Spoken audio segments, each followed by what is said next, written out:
Bom dia, pessoal, muito bem-vindos todos. Começando agora o primeiro vídeo de 2019, primeiro vídeo já com a primeira rodada, a rodada 201, que está sendo enviada para vocês junto com esse vídeo aqui. Para quem nunca me viu, para quem nunca falou comigo pessoalmente ainda, eu sou o Vinícius, sou juiz aqui do TRT2, fui aprovado em 2014 lá no TRT3, trabalhei em Minas Gerais por aproximadamente 1 ano e meio, depois voltei para minha terra, eu sou natural de Santos, litoral de São Paulo. Aí voltei para Santos e atualmente sou juiz auxiliar fixo da 4ª Vara de Barueri. Eu estou na Vara de Barueri faz quase um pouquinho mais de 1 ano e meio, 1 ano e 7 meses aproximadamente. Estou lá desde então. Atualmente até penso em voltar para Santos ou eventualmente voltar ir para São Paulo capital, mas por enquanto estou lá na 4ª Vara de Barueri. Barueri, que é o fórum que tem a maior distribuição processual do Brasil atualmente. Ainda é uma das maiores do Brasil. Se não me engano, ainda é a maior, inclusive. Feita essa apresentação inicial, conversar com vocês, principalmente os colegas que estão começando o curso agora, que vocês estão todos começando numa fase muito boa, porque agora sim que a gente vai ter um novo certame. A gente teve durante esses últimos 18 meses o primeiro certame nacional, caiu a obrigatoriedade dele, agora todos devem ser nomeados em breve, muito em breve, e em seguida daí a gente deve ter um novo certame. Eu acredito que a gente vai ter um certame, um edital lançado ainda nesse ano, eu acredito em meados ou final desse ano aproximadamente. Só para trazer algumas notícias para vocês desse próximo certame. Por que eu acredito que a gente vai ter um próximo certame relativamente em breve? Primeira coisa, a gente terminou agora o concurso nacional, foi homologado no dia 19, último dia antes do recesso, 19 de dezembro.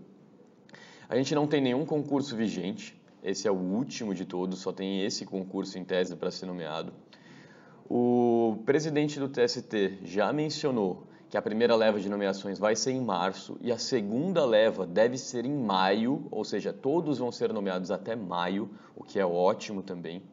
A quarta notícia é a manutenção do orçamento da Justiça do Trabalho na LOA de 2019, então o orçamento foi mantido, não houve nenhum tipo de corte, já foi aprovado o orçamento, tá? O Congresso já aprovou nesses termos, então não há nenhum tipo de corte, o que é ótimo para a gente também. Quinta coisa, a queda do auxílio moradia. Tinha muito juiz que não se aposentava em razão do auxílio moradia. O auxílio moradia era 4.300 e uns quebrados, só era pago para juízes da ativa. Então por que o pessoal não se aposentava? Porque se você se aposentasse, além de deixar de receber, por exemplo, abono permanência, você perdia R$ 4.377. É um valor bastante considerável. Agora não. Agora o auxílio moradia caiu, com a queda do auxílio moradia, quem quisesse se aposentar não iria conseguir de qualquer forma manter essa verba na ativa também. Então, mais um motivo pelo qual muitos juízes devem se aposentar. E daí, com essa pressão de juízes saindo, necessariamente a gente vai ter que ter novas nomeações depois desse nacional também.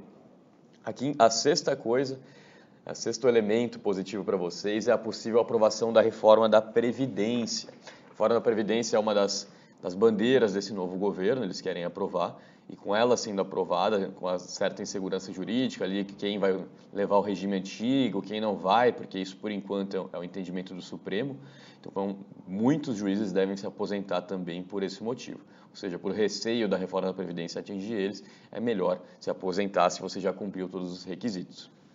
E o último ponto, o sétimo ponto, é o fim da obrigatoriedade do concurso nacional. O TST mesmo já alterou a norma, foi uma votação bastante empatada ali, salvo engano, 13-12, foi um voto de diferença, não me lembro agora quanto a quanto, mas foi um voto de diferença, e os regionais vão poder voltar a fazer concursos próprios.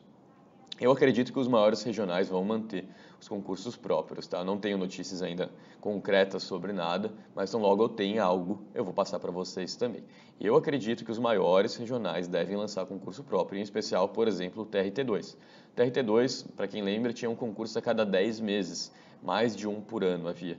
Um concurso a cada 10 aproximadamente. Quando chegava na fase oral, já lançavam um novo edital. Sempre foi assim no TRT2 aqui em São Paulo. Agora, daí com o Nacional, obviamente, o TRT2 até queria fazer um concurso, daí veio a obrigatoriedade, não fizemos, e daí agora com a queda é possível que volte. A gente não sabe, a gente acredita que sim, mas tão logo eu tenha notícias eu vou passar para vocês também. Em suma, 2019 vocês que já estão começando agora com o pé direito, mantenham esse foco, levem a sério que não tem erro. Agora, nesse último concurso nacional, foram muitos alunos aprovados, muitos mesmo. Entre fase oral e segunda fase, principalmente segunda fase, que é onde a maioria dos alunos passam por mim, né? Foram aproximadamente 170 alunos, aproximadamente, dos 229 aprovados. Então, quase todos ali, diria que uns 70% passou de alguma forma por algum curso meu. Então, assim, se vocês pegarem, levarem a sério, continuarem estudando, tentar fazer a rodada certinho, ler as notícias que eu envio, não tem erro, pessoal. Levem a sério que vocês vão conseguir. Peguem 2019, vocês já estão começando com o pé direito e levem a sério até o final. Não, óbvio, vai ter dias que você não vai querer estudar ou vai diminuir um pouco o gás, vai ter dias que vai ter alguma diversidade, mas tenta, de uma maneira ou de outra, manter esse foco que você está tendo desde já. E pode contar comigo para o que precisar também. Muita gente pede para mim leitura indicada, literatura indicada. Ah, Vinícius, o que você recomenda de livro? Onde eu vou pesquisar notícia? Falar um pouquinho sobre isso de uma maneira relativamente breve, tá? Primeiro, eu gosto muito dos livros da Juspodium. A Juspodium para mim é ótima. E da editora Método. Essas duas para mim são fantásticas. Todos os livros são bastante didáticos de uma maneira geral. Então, se você quiser procurar algum livro, procura principalmente nessas duas editoras. Eu gosto demais delas. Ah, e Processo do Trabalho, Vinícius. Processo do Trabalho eu gosto bastante do livro do Felipe Bernardes. Pode pegar, muita gente está recomendando, muita gente gosta, é bastante assim, fácil de ler e vai sair uma nova edição, eu conversei com o Felipe agora, vai sair uma nova edição agora em janeiro. Então já lança uma nova edição em janeiro, acho que em fevereiro já deve estar disponível, daí o pessoal já pode adquirir. Tá? Até vou ver com ele, quem sabe, se muita gente tiver interesse, eu vejo com ele de ver algum cupom de desconto para compra coletiva para quem for aluno. Converso com ele depois. Podem me cobrar assim que sair a nova edição. Direito ao material do trabalho. Quais livros recomendo? Obviamente, o básico, o Godinho, todo mundo gosta bastante, eu recomendo. E Volia, para quem não gosta muito da forma de redigir do Godinho. A Volia é um pouquinho mais prática do que o Godinho de uma maneira geral. Eu não tenho a última edição da Volia, eu tenho há 2 edições atrás. Não comprei essa depois da reforma, ainda vou adquirir, mas é bastante recomendada também. Aí, notícias. Notícias é site de tribunal de uma maneira geral e informativos, tá? Site do TST, na época que eu estudava, 2013, ali 2014, era minha página inicial do computador. Eu sempre estava no site do TST e já lia todas as notícias que tinham. Site do TST, site do STF, site dos principais regionais que tem notícias. Para mim, o TRT3 é o melhor de todos nesse ponto. Tem um chamado NJ, Notícias Jurídicas. Eles sempre colocam algumas notícias bem legais e é interessante a forma que eles redigem o texto. Explicam, colocam jurisprudência, vale bastante a pena conhecer lá no site do TRT3. E a revista LTR. A revista LTR, os principais artigos eu sempre abordo no curso. Sempre. Eu não deixo de abordar os principais artigos da LTR. A LTR é uma revista extremamente atualizada, talvez a mais que a gente tenha no Brasil em matéria de direito do trabalho. Todos os grandes doutrinadores escrevem para ela. O conselho editorial dela é muito bom. Então tem muita gente que é bastante competente que coloca artigo lá. Então eu sempre abordo o que tem de mais interessante lá. A LTR sai mais ou menos ali pelo final do mês. No final do mês eu já estou com ela lida inteira e já separo os principais artigos para vocês. Então não se preocupem quanto a LTR, óbvio. Quiserem assinar, recomendo, uma ótima revista. Eu assinava a física, inclusive, enquanto estudava. Hoje eu tenho assinatura gratuita pelo tribunal, então eu leio pelo tribunal, a digital. Mas eu recomendo bastante a assinatura e, de qualquer forma, que nem eu falei, todos os principais artigos eu vou enviar para vocês, tá? Os textos de apoio que eu envio, não deixem de ler, tá? Se possível, leiam. Eu sei que a rotina é um pouquinho corrida, tem muita coisa para fazer, mas se conseguir, dá uma lida nos textos de apoio que eu envio. Tanto os textos de apoio como os textos de apoio das questões que eu envio. Ah, Vinícius, e leio primeiro o texto de apoio ou respondo a questão e depois leio o texto de apoio? Eu recomendo vocês primeiramente lerem o texto de apoio para depois responderem a questão. Faz parte do estudo isso, você vai aprender a assimilar muito mais o conteúdo. Como que eu recomendo para vocês fazerem? Leiam os textos de apoio um dia antes. Ah, não tenho muito tempo. Tenta. Leia os textos de apoio um dia antes, daí no dia seguinte você responde sem consulta ao que não é permitido. Então daí um dia antes você lê tudo o que você quiser, e daí no dia seguinte, para fixar esse conhecimento, você responde daí só com consulta à lei, convenção da OIT, NR, etc, etc, o que é permitido.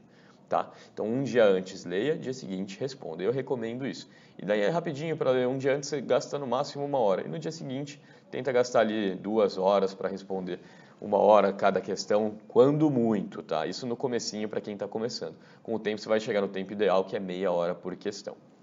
A limitação de linhas, não esqueçam, tá? Eu coloco expressamente ali 30 linhas, que é o padrão que o Nacional trouxe. O TRT2 não limitava o número de linhas, mas os membros da banca passavam nas salas falando que queriam poucas linhas. Então tem que testar um pouquinho, tem que se esforçar um pouquinho para ser um pouco mais conciso de uma maneira geral. Quando tiver para sair o concurso do MPT, aí não, aí eu vou mudar o curso um pouquinho, uma questão, mais ou menos uma questão por rodada eu devo fazer sem limite de linhas e fazer uma abordagem um pouco mais abstrata como o MPT faz, tá? Por enquanto vai ficar nesses moldes, questões um pouco mais práticas, mais focado para a magistratura, e depois, assim que a gente tiver notícia concreta do MPT, aí sim, aí eu devo fazer uma questão por rodada, uma questão por semana ali, mais focada no MPT, aproximadamente, tá bom? Pessoal, aproveitar para falar, lancei um curso de primeira fase, novidade, não tinha lançado até hoje. Esse é o primeiro curso de primeira fase que eu lanço e eu estou me esforçando muito por ele. Serão 100 questões, a divisão das matérias vai seguir exatamente como seguem os concursos do Nacional, do TRT2, até está no prospecto que eu envio para vocês aí, se vocês olharem tá o prospecto, tá? A ideia é testar vocês para as questões objetivas, as pegadinhas que podem ser cobradas, e eu vou bater bastante nessa tecla, tá? Tem que fazer as questões com bastante atenção, porque senão vai cair na pegadinha, e depois, a hora que vira o gabarito, você vai ver que errou por bobeira, tá bom? Dá uma olhadinha também nessa primeira rodada que eu estou enviando. Enviei a primeira rodada do curso, que é uma rodada de degustação, tá? São 100 questões, as primeiras de 4 questões, as demais rodadas de 8. São 8 questões por semana, com exceção dessa primeira que são 4.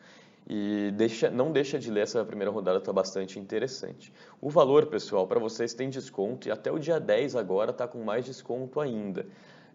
Sai 159 para vocês que são alunos e até dia 10 sai 159, depois aumenta um pouquinho, mas ainda assim é um ótimo custo-benefício. Considera que o material eu vou fazer com bastante cautela, está extremamente atualizado, até a nova lei que saiu agora, todas elas vão estar lá no material, todas elas vão ser cobradas de alguma forma, tá? Das questões, a maioria eu estou analisando direito positivo, algumas, obviamente, jurisprudência, aquelas que eu acredito que possam cair, mas de uma maneira geral, bastante focado na primeira fase. Na primeira fase cai mais direito positivado, cai mais lei do que jurisprudência de uma maneira geral. Obviamente, uma coisa ou outra de jurisprudência sempre cai.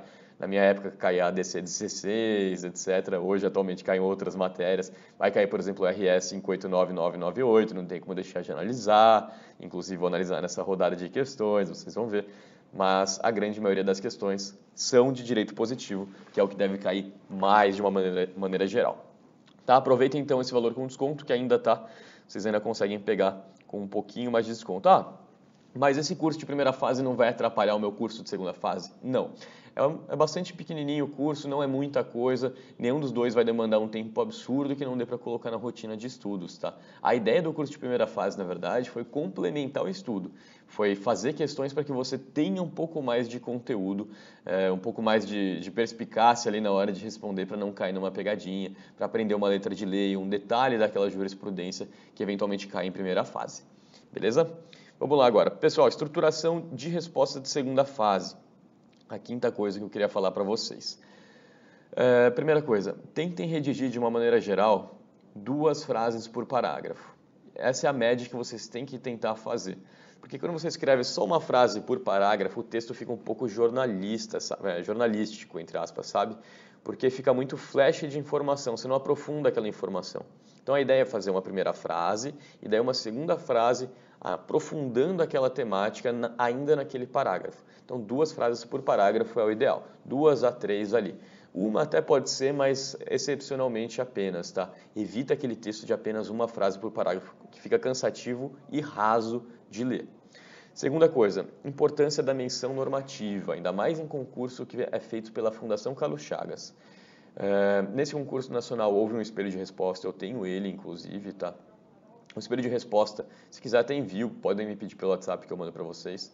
O espelho de resposta colocava alguns artigos de lei que se você citasse já ganhava ponto. Então é muito importante trazer menção normativa. Mas e se não for pela Fundação Carlos Chagas? Também é importante citar porque deixa a resposta mais concreta, não fica tão abstrata, não fica tão perdida a resposta. Então, principalmente na introdução, já tentem citar algum dispositivo de lei, alguma norma internacional, algum artigo da Constituição, tentem fazer uma citação legal. Vocês vão ver nos espelhos que é sempre esses moldes que a gente segue, tá bom? Quantos parágrafos em média? Considerando que são 2 frases por parágrafo na média e são 30 linhas de limite de resposta, vai dar ali aproximadamente 5 parágrafos, tá? Não é uma estrutura fixa, pode ter uma certa alteração, uma certa maleabilidade, mas em regra vai dar mais ou menos ali 5 parágrafos. E outra coisa também, vocês vão ver que algumas questões eu faço aberta, que é uma questão um pouco mais abstrata, disserte sobre tal, tá? Que tem questões de concurso assim. Tem outras que são estudo de caso, um caso concreto. Nessas de caso concreto, tentem fazer o que eu chamo de conclusão dispositival, tá? É aquele caso famoso assim, como que o candidato julgaria isso? Daí você vai colocar isso posto, na hipótese supramencionada, julgaria procedente para tal, ou julgaria improcedente pois tanto. Então, tentem sempre fazer uma conclusão, dando um fechamento a esse caso concreto, quando o exercício for de estudo de caso. Tá? Tentem fazer isso, que ajuda bastante para, na hora de corrigir, na hora que o examinador for corrigir, ele vai direto nisso para ver se você acertou ou não. Tá? E aí, quando acertou ou não, eu digo, sigam sempre jurisprudência majoritária. Bastante importante tentar seguir jurisprudência majoritária, porque se você está com o TST, você não está errado. E na questão 2 dessa rodada, eu vou abordar exatamente isso. Deem uma olhadinha lá, bastante interessante. Então, tentem sempre seguir jurisprudência majoritária. A Amanda sempre conta, inclusive, de uma colega dela de fase oral que foi reprovada na fase oral, porque seguiu um entendimento contrário ao STF na fase oral, mas assim, muito contrário. Era aquela questão de competência para julgar servidor público estatutário. Todo mundo sabe que é da comum, não é da do trabalho. E daí ela falou que não, mas ela defende que seja do trabalho e tal. E daí todos os desembargadores da banca, os membros da banca falando, mas tem certeza? E o STF? Não, o STF entende de forma contrária. Mas ainda assim, dito e feito, acabou sendo reprovado. Tá? Então tentem, é mais fácil seguir o que é majoritário. É sempre mais fácil.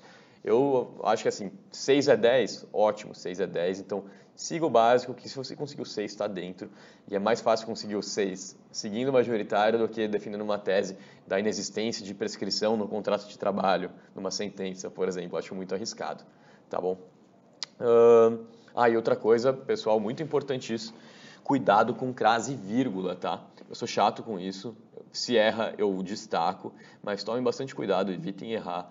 Lembrem de não separar sujeito, verbo, então tome bastante cuidado com vírgula. E crase, tenta sempre substituir por uma palavra masculina para ver se cabe ou não. Dá uma olhadinha com calma nisso, que é bastante importante. Acabamos a estruturação, vamos para o 6º tema, a breve análise das notícias recentes aí, tá? Uma que não tem como deixar de analisar, porque com certeza vai cair para vocês, com certeza mesmo, é a decisão do Supremo Tribunal Federal sobre a terceirização, tá? A terceirização, primeiro, a terceirização geral, que é a DPF 324 e o RE 958252, e a terceirização no caso das empresas de telecomunicações, que é o ARE 791932. Nos dois, o STF falou em suma que pode terceirizar tudo, qualquer atividade, seja atividade meio, seja atividade fim. Com isso, caiu a súmula 331 do TST. Então, em tese, agora pode terceirizar tudo sem o reconhecimento de vínculo direto. Mas ainda é possível reconhecer vínculo? Sim, ainda é possível reconhecer vínculo se presentes todos os requisitos do vínculo de emprego, inclusive a subordinação direta. Digamos que eu seja um tomador, eu tenho uma empresa tomadora, contratei uma terceirizada e um determinado empregado da terceirizada presta serviços para mim. Eu, tomador, que dou ordem diretamente para ele, fulano, vai lá, faz isso, ciclano, vai lá, faz isso. Eles podem sim conseguir um vínculo de emprego direto comigo. Isso não foi abordado, não foi proibido pela decisão do Supremo Tribunal Federal. O que foi é apenas aquela matéria de direito, tá? Não essa matéria fática, mas aquela matéria de direito relativo à atividade meio e atividade fim, ambas podem ser terceirizadas sim. Envio até para consolidar isso uma decisão do TST sobre isso, tá?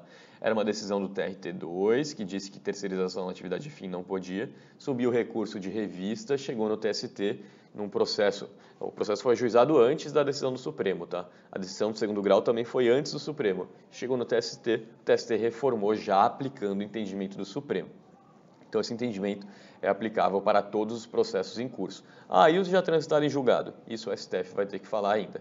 Não falou, eles chegaram a conversar sobre isso, mas não aprofundaram. A gente não sabe ainda exatamente como é que vai ser. Mas, ao que me parece, não vai caber ação rescisória, tá? Acho muito difícil seguir essa linha, porque senão ia ser uma insegurança jurídica muito grande, tá, pessoal? Então, e o STF, inclusive, deu uma guinada nesse sentido na discussão. Então, eu acho mais fácil, se algum dia cobrarem algo do gênero, defender que não cabe ação rescisória nesse sentido. Pessoal, ainda sobre o Supremo Tribunal Federal. Foi programada a pauta do Supremo do ano que vem. Dia 12/6/2018 é o dia mais importante do Supremo em matéria trabalhista. É o dia mais importante para a gente em matéria do Supremo Tribunal Federal, porque vai ter muitos julgamentos lá. Primeiro, vão julgar um monte da reforma trabalhista, um monte de questão da reforma trabalhista. Segundo, vão julgar a DC 48, que é a do TAC, daquele transportador autônomo de cargas. Eu até fiz uma rodada sobre isso já. Falei no último curso de atualização jurisprudencial. Então, esse dia específico, se eu tiver pauta, eu vou tentar marcar num horário que não bata com essa sessão do Supremo, para eu poder assistir e depois fazer um resumo geral, estudar bastante com calma e gravar um vídeo para vocês também, explicando tudo que o Supremo decidiu sobre essa matéria, tá? A ideia é tentar fazer até um materialzinho para enviar para vocês como cortesia para o pessoal da segunda fase. Assim que eu tiver notícias desse julgamento, tão logo eu tenho, eu prometo para vocês que vou separar tudo bonitinho, estruturado, para vocês terem um ótimo material de estudo nessa decisão do Supremo, que vai ser extremamente importante. Os pontos mais importantes para mim, aliás, o ponto mais importante para mim, é a gratuidade da justiça. Se o Supremo disser que isso é inconstitucional na forma que está na CLT, ou seja, se ele julgar procedente, ADIM, ADI sobre isso, o número de ações trabalhistas vai subir muito de novo, muito. A gente teve uma queda em Barueri, a gente está com em torno de 70% do número anterior. Esse ano fechou em torno de 70% do que a gente tinha em 2016, por exemplo, 2017. Mas se o Supremo julgar inconstitucional, vai voltar a subir. Acredito que bata esse padrão anterior, então vai voltar a subir bastante. E outra notícia aí não sobre o Supremo, mas sobre o STJ. A ministra Nancy, em um julgamento, reconheceu lícita e constitucional a possibilidade de retenção de passaporte, tá? Vejam aí, eu mandei a notícia para vocês, lembrando que o instrumento para questionar retenção de passaporte, segundo o próprio Supremo, é um habeas corpus, e esse julgamento é de um habeas corpus. Para retenção de CNH não é habeas corpus, tá? Mas no caso de passaporte, sim, é habeas corpus. E ainda estou mandando para vocês também a nova hipótese de interrupção contratual, que é a Lei 13767, não deixem de ler, que é dos exames preventivos de câncer, tá? Lembrando, 3 coisas que vocês têm que saber. Primeiro, são 3 dias. Segundo, exames preventivos. E terceiro, são 3 dias a cada 12 meses, não é por ano. Se ele tirar 3 dias em dezembro, não pode tirar em janeiro. Então, se cair na objetiva 3 dias por ano, tá errado. É 3 dias a cada 12 meses de contrato, tá bom?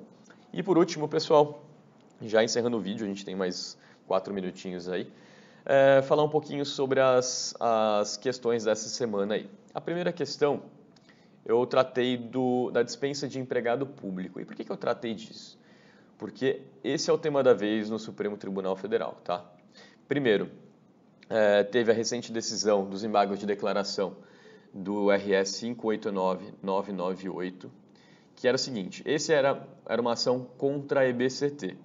Daí falou que a dispensa deveria ser motivada, inclusive essa decisão saiu no ano da minha prova oral, foi perguntado para mim na prova oral.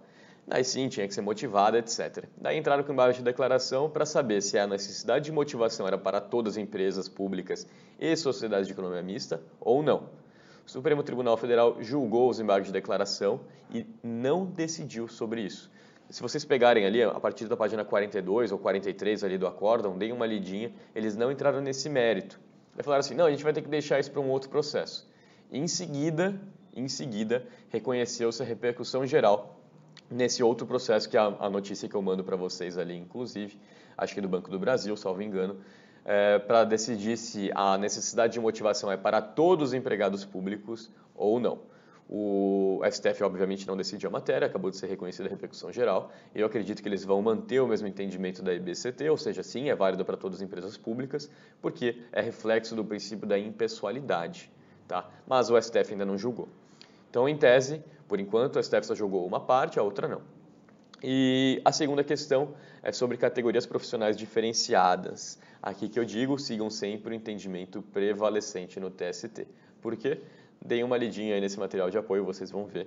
Existem 2 posicionamentos sobre a matéria, um minoritário, que é o TRT4. O TRT4 tem alguns posicionamentos bastante díspares do TST, esse é um deles. E o outro é o do TST, que é bastante majoritário. Tá? Deem uma olhadinha com calma, essa é uma questão aberta, inclusive. Deem uma olhadinha e depois respondam aí. O prazo para resposta, pessoal, eu vou ter que seguir a risca, tá? Então é 23 horas e 59 minutos do horário de Brasília, do dia 11, sexta-feira. Eu estou enviando essas questões até com antecedência, estou enviando hoje, dia 4 de janeiro, então vocês vão ter um prazo um pouco maior para responder, mas infelizmente vou ter que colocar o prazo ali no limite. Então é 23h59 do dia 11, não deixem de responder até esse dia, tá? Sexta-feira, dia 11, tá bom? No que precisarem, pessoal, tem o WhatsApp do curso, vocês podem mandar mensagem diretamente para ele. Se tiver alguma dúvida, se quiser alguma ajuda, vou estar ali sempre às ordens para vocês no que precisarem, tá? Eu tento ser o mais solícito possível, então podem me responder, podem me mandar mensagem, não tem problema, que até 24 horas, eu tento sempre responder em 1 hora no máximo, mas no mais tardar, 24 horas eu consigo responder todo mundo. Tá bom? Espero que gostem do curso, aproveitem bastante, se esforcem bastante, façam desse ano um ano de verdade, um ano de mudança, um ano de bastante estudo, que vocês com certeza vão conseguir. Quem leva a sério consegue, tá, pessoal? Eu sei que é puxado, a gente já tem rotina de trabalho, muita gente tem filho, casamento, etc. Mas com perseverança, com dedicação, com rotina principalmente, você consegue. Tentem sempre deixar um horário da semana ali, 1 ou 2 dias da semana destinado para fazer o curso, para focar nesse curso, que vai te ajudar bastante em matéria trabalhista, bastante na realização do seu sonho, seja ele magistratura, seja ele o Ministério Público do Trabalho. Tá bom? No que precisar, tuas ordens aqui, que nem eu falei, o WhatsApp, aliás, o número do WhatsApp está no cabeçalho ali do arquivo de questões, tá? É 11 94 995 5883. Só manda mensagem lá que eu estou às ordens. Até mais, bons estudos e até a próxima rodada. E o próximo vídeo eu devo gravar em fevereiro, tá? Possivelmente eu acredito que eu envio com a rodada do dia 4 de fevereiro. Vou tentar gravar um por mês, me esforçar bastante para isso, às vezes eu não consigo, porque tem as correções, tem as sentenças, tem a audiência, tem as questões, tem os espelhos, mas assim que possível, acredito que até dia 4 ali eu consigo gravar um próximo vídeo, tá bom? Até mais, no que precisar, tuas ordens, pessoal.